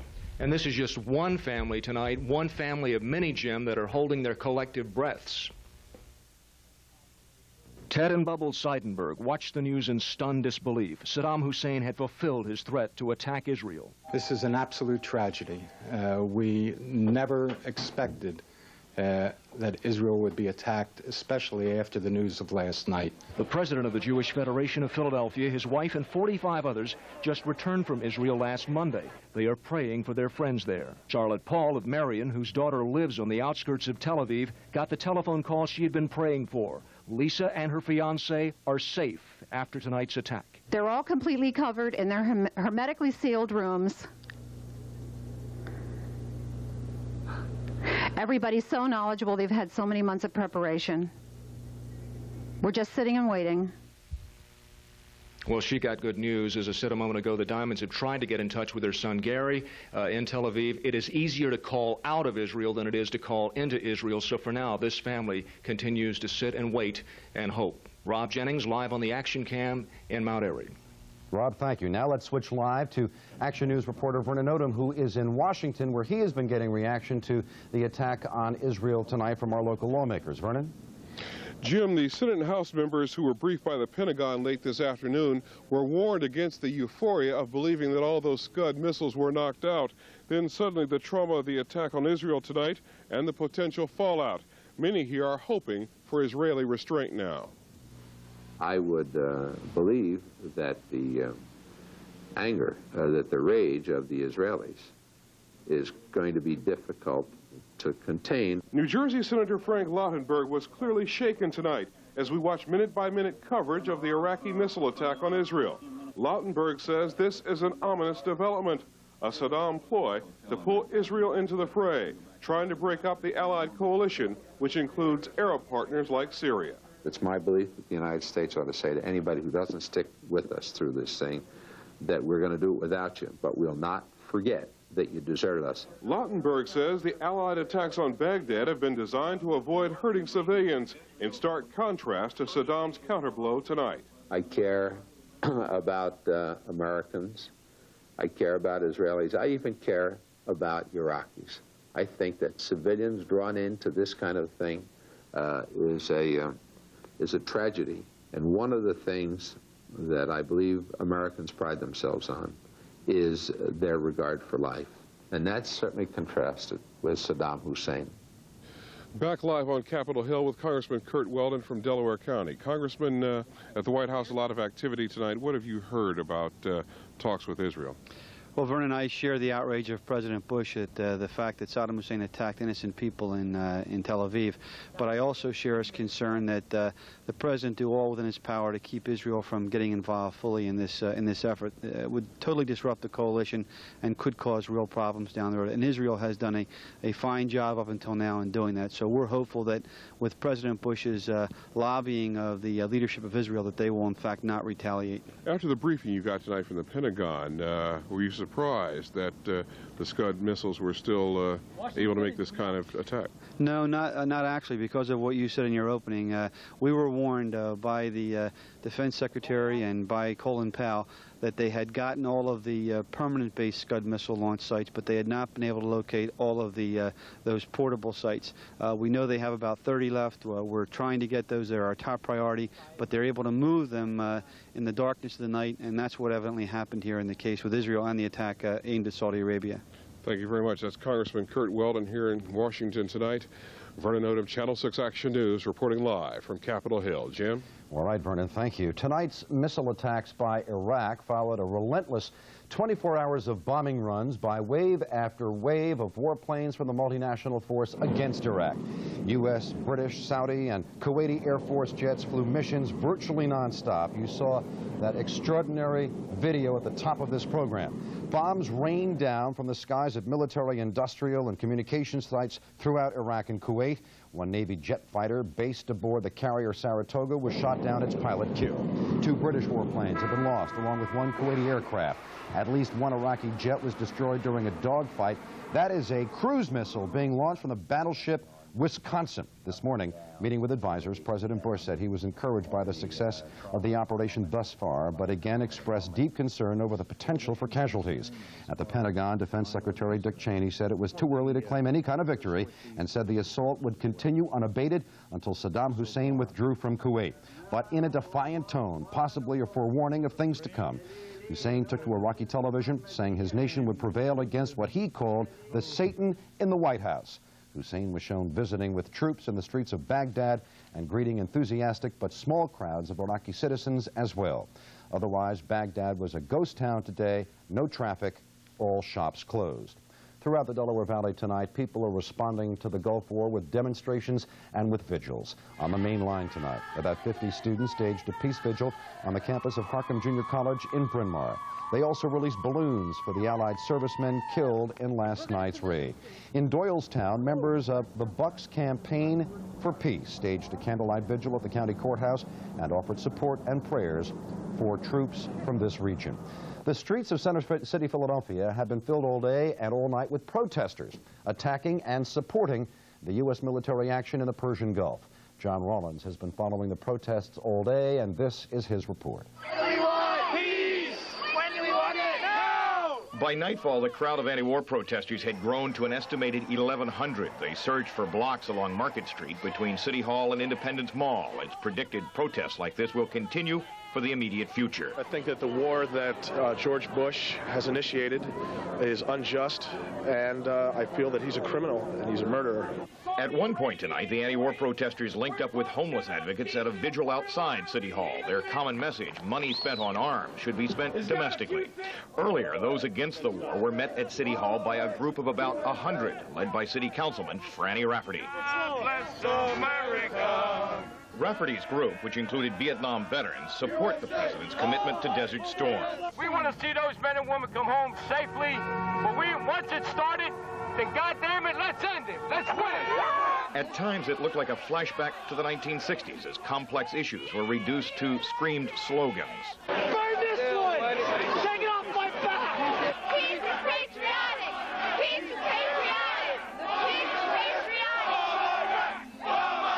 Are you registered for America? Are you registered for the train? I realize. Are you registered after my 18th? It has been a confusing and at times tense day. If any conclusion can be drawn on this, the second day of Desert Storm, it is that for many, there is no unity on the home front. John Rollins, Channel 6 Action News, Center City. And we will have more on the Gulf War when Action News continues in just a moment. Eyeglass frames or contact lenses for only $1? Psst, over here. It's true. During Sears Optical's Double Dollar Days, we've got 2 great ways to give you more for your dollar. Buy Sears Best lenses, get eyeglass frames for only $1. Or get a pair of Durasoft clear contact lenses for just $1 when you buy Durasoft Colors. So hurry to Sears Optical for Double Dollar Days values now. Remember Eyewear Express, eyeglasses overnight. West Coast Video presents Hollywood Search, the new scratch-off game with $100 million in instant prizes. 5 big weeks of action. Gremlins 2, RoboCop 2, Dick Tracy, Die Hard 2, and Days of Thunder. 5 big weeks to win. You're a guaranteed instant winner with Hollywood Search at West Coast Video. Come in this week. Get the best from the West. Once a year, there's a coat sale so big it breaks records. Right now, Burlington Coat Factory has slashed its already low prices on over 2 million coats during its once-a-year warehouse sale. It's America's greatest coat sale with tremendous savings on top-name coats for women, men, and children, plus sportswear, kids' clothes, and menswear at the lowest prices of the season now. Don't wait. At these prices, they won't hang around long. Save now on coats and so much more during Burlington's once-a-year warehouse sale. Hey, the boots come a long way for one day. Without a hitch. That's not what I hear. What? At the airport, someone swiped your wallet. Oh, right. What about your client dinner tonight? You know, you're sitting on the biggest order of the year. Is Mr. Moore here? I'm Chris Moore. I've got you a replacement card in cash from American Express. Thanks a lot. How did you do that? Only one card gives you the privileges of membership. The American Express card. Don't leave home without it. We continue our coverage of the latest events in the Persian Gulf crisis. Let's bring in Middle East expert Daniel Pipes from the Foreign Policy Research Institute of Philadelphia. Daniel, it has been your contention for some time that if Israel were brought into this conflict, it would immeasurably complicate the entire situation. Israel has now been brought in, at least to some degree. How has it complicated the situation? Well, there are two potential complications, Jim. One is that the Arab allies of the United States will be a little bit nervous and might pull back. But frankly, I'm more worried about the second point, which is that there could be a confrontation between the Israeli forces and the Jordanians, possibly also the Syrians. In short, this could lead to a second theater of hostilities in the western part of the Middle East. Now explain, if you will, why an attack against Israel by Iraqi missiles would provoke a confrontation among Israel, Jordan, and what did you say, Syria? Syria, that's right. Good question. Well, consider, the Iraqis attack Israel. The Israelis counterattack. How do the Israelis get from Israel to Iraq? They go over Jordan. The Jordanians shoot at the Israeli planes. The Israeli planes shoot back. The Jordanian forces are weak, the Syrian forces come in, the Iraqi forces come in to help Jordan. That's my nightmare scenario. And when you say a nightmare, and this may sound like a naive question, but it's a question I will ask nonetheless, what would such a confrontation among these three countries mean to and impact on the larger Operation Desert Storm? How would that impact on that? It can have a whole variety of impacts. Let me mention two. One is that the attention of many of the Arab states will be diverted from the confrontation with Iraq, that they will no longer work so closely with us. Second, there's a lot of danger that the street, as it's called, the popular Arab mood, will turn sour. It's been actually kind of remarkable today that there's been quiet in the Middle East. There haven't been demonstrations, there haven't been riots. That could be a prospect in the future. Daniel Pipes, thank you very much for joining us, and we will see you again soon. We appreciate your help. We should tell you that Action News reporter Dan Quayle is now on his way to the Persian Gulf region. Dan and Action News photographer Bob Kravitz took off from Andrews Air Force Base early this morning. They are on a Pentagon charter flight among a handful of media representatives selected to go. You may recall that Dan and Bob were in Saudi Arabia in September. This is a 20-hour flight, and we hope that Dan will be reporting from the front lines in the days to come. And we will have more when Action News continues in just a moment. People are always asking me, what's the secret to a long life? Well, I'll tell you. Never drink, never smoke, and never, ever learn to cook.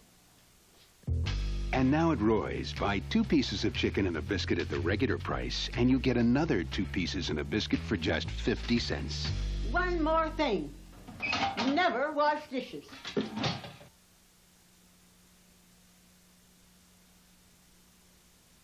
Let me tell you my fantasy. I'm driving with the stereo on, the sunroof's open, just me and Michael, winding our way to this little bed and breakfast in my Nissan Stanza. Oh, I know, as fantasies go, it sounds pretty tame. But you should see my real life.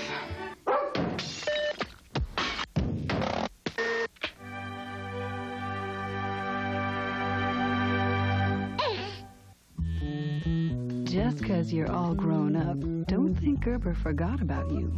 Now those nutrition folks at Gerber have created an easy way to get the fiber you know you need. New Juice and More. A delicious grown-up juice made from fresh pressed apples with more soluble fiber in 1 glass than 2 bowls of oatmeal. Come here, you. New Juice and More from Gerber. There's a lot more to it than juice. Wait, don't adjust the color on your TV. These are Florida oranges, and this is as orange as they get. Now, while some people look for oranges that are very, very orange, Florida oranges are sometimes a little yellow, even a little green. But inside, Florida oranges are rich, ripe, delicious. Outside, this is as orange as it gets. Inside, you can't get more orange. Get fresh Florida oranges, specially priced this week at Shop and Bag Markets.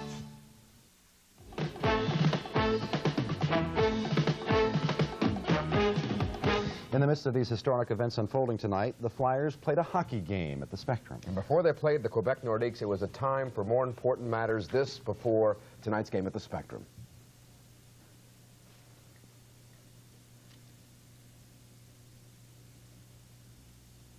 Beautiful. And then the game. Rick Tocchet gets goal number 31 right here as the Flyers defeated Quebec 5-1. That was the final tonight from the Spectrum.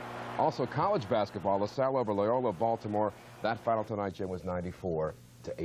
All right, we are speeding things up. We're going to go right back to a break, but when we continue, Dave Roberts has the AccuWeather forecast. We'll be right back. Each year, the experts at Car and Driver look at over 100 cars, so you don't have to. From the current new cars, they just picked their 10 best. At the most, you'll probably only buy one of them.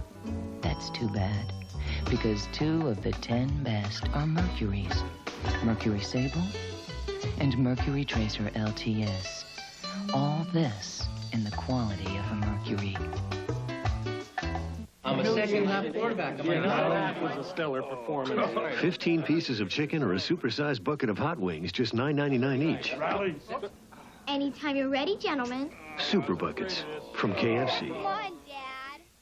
Hey, Dad, know what I can do with this? And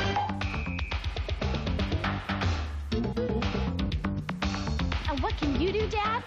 Afford it. The great new KFC football, only $1.99 with any purchase. We're talking about finding a doctor. We're talking about my family's health. So I was going to friends for advice. I was looking in the phone book. I said, wait, let me ask people who know doctors. Let me ask Jefferson. You know what's great about Jeff now? They actually listen to you. They ask all the right questions. And when you ask them questions, boom, you get an answer. Where the doctors went to school, how long they've been in practice, what insurance they take, whatever.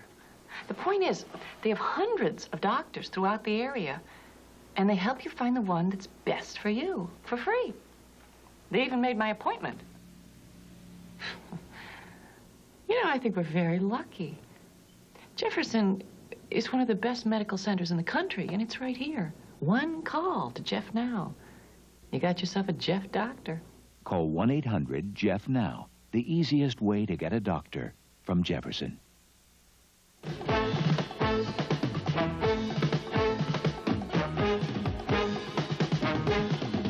Dave Roberts is the AccuWeather forecast. David? Winds have subsided just a little bit come tonight, and the temperature continues to tumble. Our present temperature reading at this hour is 37 degrees, and that reading of 37 is our low, so it's going to get colder before things moderate a little bit come tomorrow. Humidity, 59%, the barometer 29.99. It continues to rise. Winds are out of the west now, only 8 miles per hour. They're due to kick up tomorrow, continue out of the west, but kick up 12 to 25 miles per hour, so another windy day is on the way. Water temperature is 43 degrees. Here we go with the exclusive AccuWeather 5-day forecast. It's going to be brisk and colder through tonight. The overnight low, the freezing mark of 32. We'll have sunshine in the morning, going to be out to a chilly start. 33 degrees. You'll probably need the scrapers on the windshield come tomorrow if the car is parked outside. We're posting a partly sunny day for tomorrow with a high of 43 degrees. Going to get some afternoon clouds, but all in all, more sunshine than what we had today. Looks like a very nice day. Partly sunny holds true for Saturday, 43 degrees. Cloud cover coming in on Sunday with the possibility of more shower activity out of that. 43 degrees. On Monday, even colder air coming in. The high, only the freezing mark of 32. Windy and cold. Tuesday, windy and cold with a high of 30 degrees. So brisk and colder tonight, sunshine in the morning, and mostly sunshine through tomorrow. Jim? All right, David. Nightline and ABC's continuing coverage of the Persian Gulf War is next on Channel 6. Action News continues tomorrow morning at 6:30 with Monica Malpass and Dave Frankel, and then at 12 noon with Monica, Dave, and Robin Garrison. Now for Gary Papa, Dave Roberts, and the entire Action News team, I'm Jim Gardner. Good night.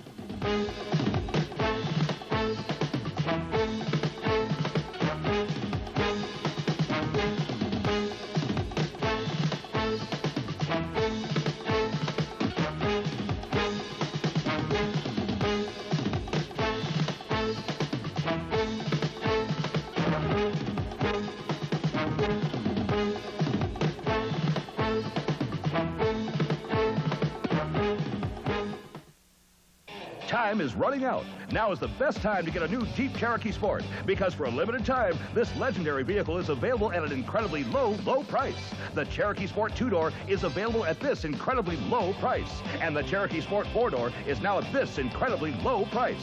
So don't let time run out on you. Hurry to your Jeep and Eagle dealer today and save like you've never saved before. Hurry in today. See your Key States Jeep Eagle dealer, where you can expect the best. People are always asking me, what's the secret to a long life? Well, I'll tell you. Never drink, never smoke, and never, ever learn to cook. And now at Roy's, buy 2 pieces of chicken and a biscuit at the regular price, and you get another 2 pieces and a biscuit for just 50 cents. One more thing. Never wash dishes.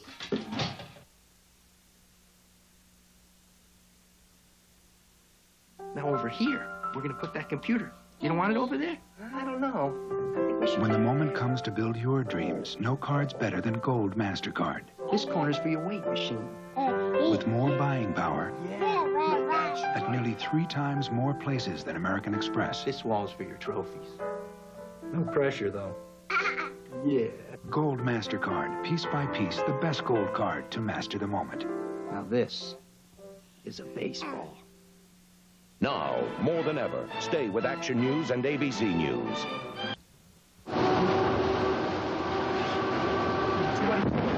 Tel Aviv tonight. In the aftermath of several Iraqi missiles, Scud missiles hitting that city.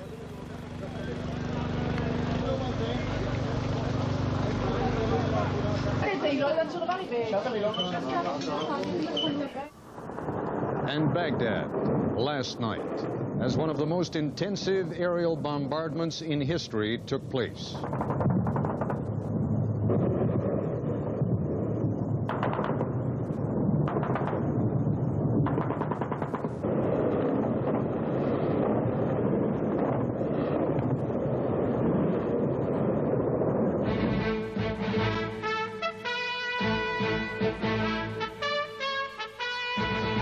This is ABC News Nightline. Reporting from Washington with the latest on the Gulf War, Ted Koppel. Good evening. It has been an incredible day again. After a morning of euphoria, this evening things suddenly turned sour when the word came out of Israel that apparently some Iraqi Scud missiles had struck not only Tel Aviv but also Haifa.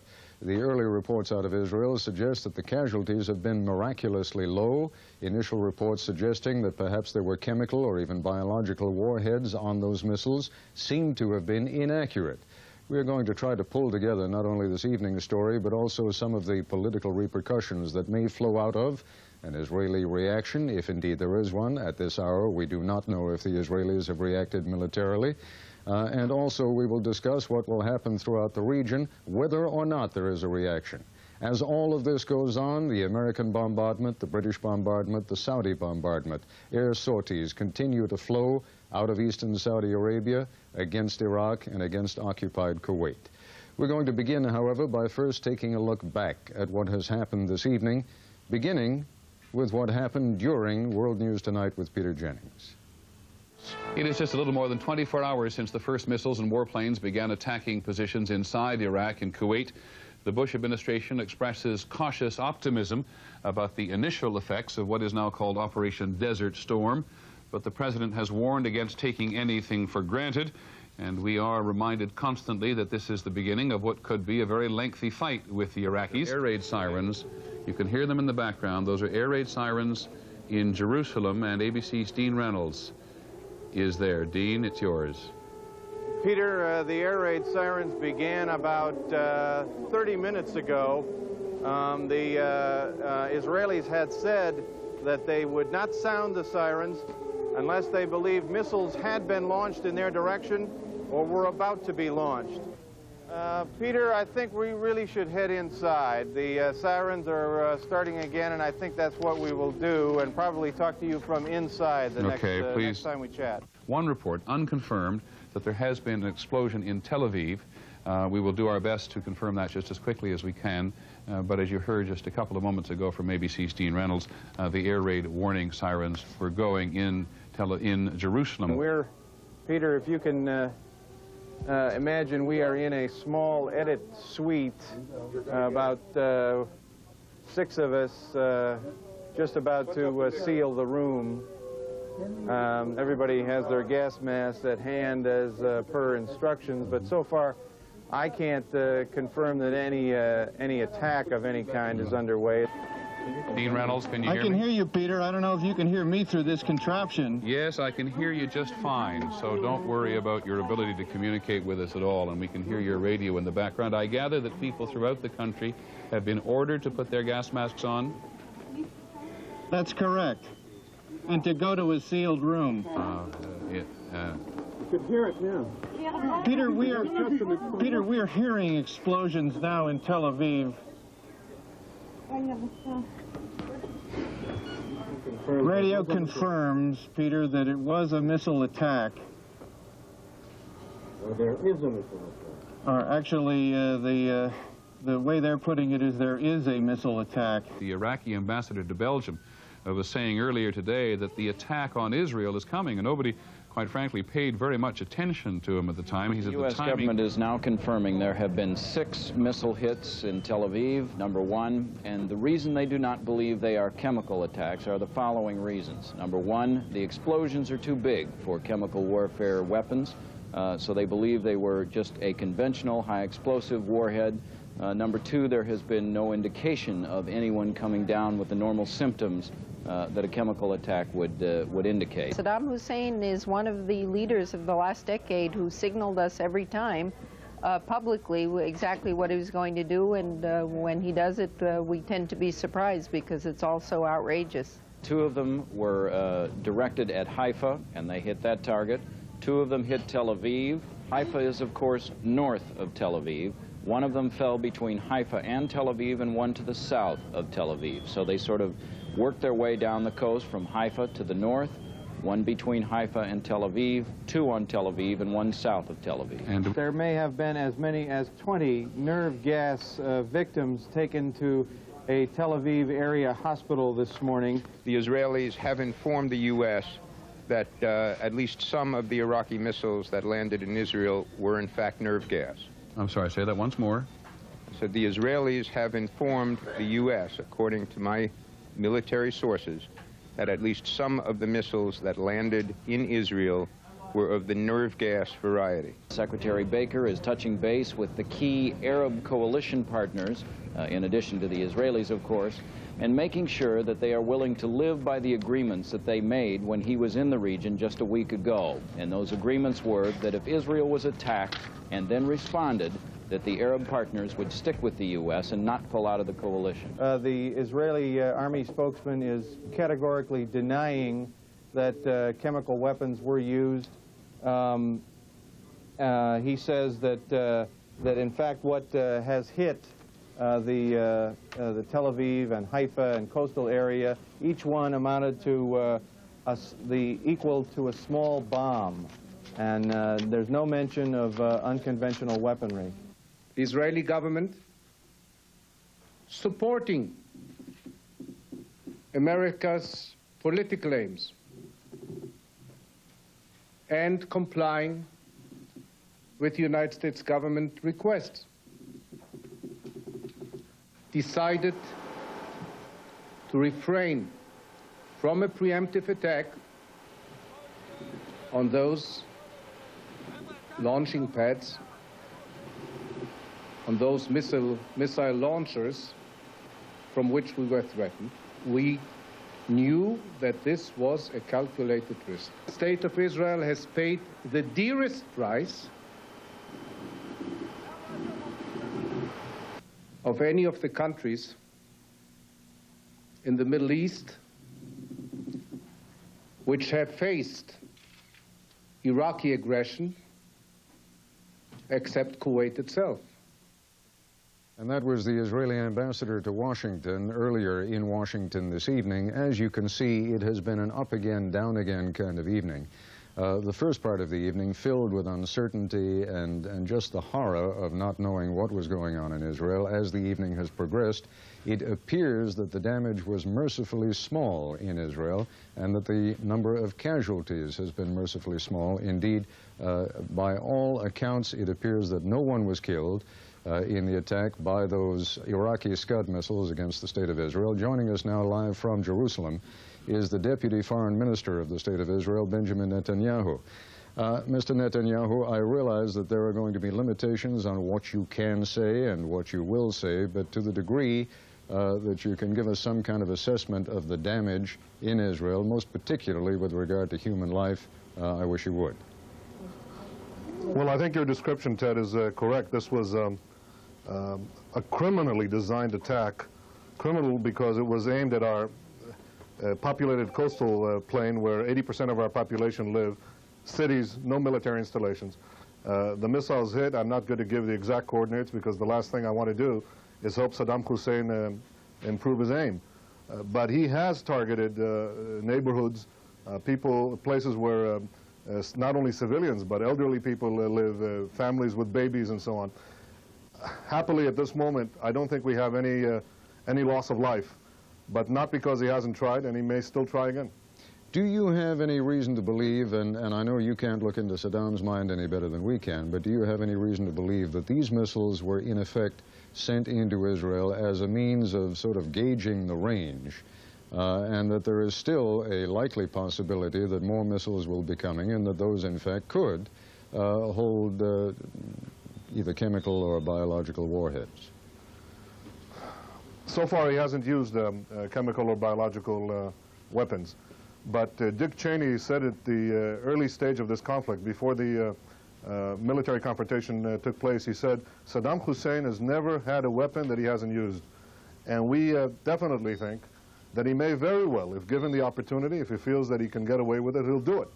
He is a man who will just stop at nothing. And this is not the first time, I can tell you, that the Jewish people have been threatened by mad tyrants who are out to gas them. But as I can tell you, and I can tell your audience, this time we're prepared. The difference today is that the Jewish people can do something about it, and we reserve the right to self-defense. We will exercise it if necessary. Now, if there is something that has always been predictable about the State of Israel, it is that in the past, any time that Israel is attacked, it responds, and it usually responds with a multiple show of force. What is most striking, and I realize that we're only talking about events that are a few hours old, but what is most striking at the moment is that apparently the State of Israel has not yet responded. And there seems to be reason to believe that in so doing it is at least complying with the wishes of the United States, which wants to keep that coalition, among which there are some Arab states, together. Should we expect that Israel will continue to show restraint if there are no further attacks? Ted, I'm not going to say what we're going to do, when we're going to do it, if we're going to do it, over what targets, at what timing. That's the last thing that I want to say on this program. Especially for the benefit of Saddam Hussein. I will say that from the start we have assumed extraordinary risks by knowing that this man threatens and means his threats and not taking preemptive action. We have also been very sensitive, I think understandably so, to the concerns of the United States, to the complexity of the American leadership position here in this most difficult international alliance against Saddam Hussein. But as I've said at the start of this program, we reserve the right of self-defense. It is something that, of course, any country, and especially the Jewish state, cannot forfeit, and we, of course, will not forfeit it.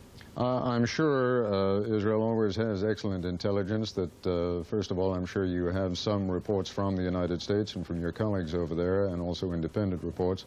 How successful do you think the first 24 hours of Allied raids against Iraq have been? Pretty good.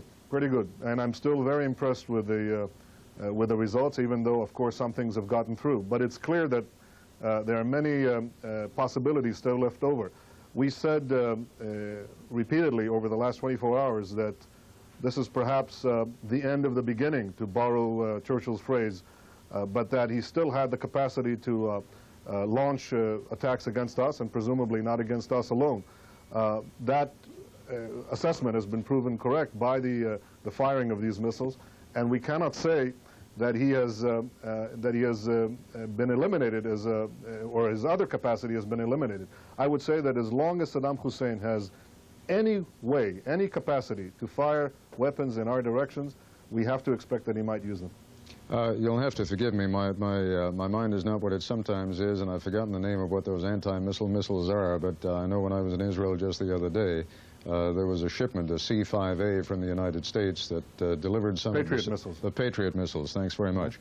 Delivered some of those Patriot missiles to Israel. There was a C-5A that landed there while we were there.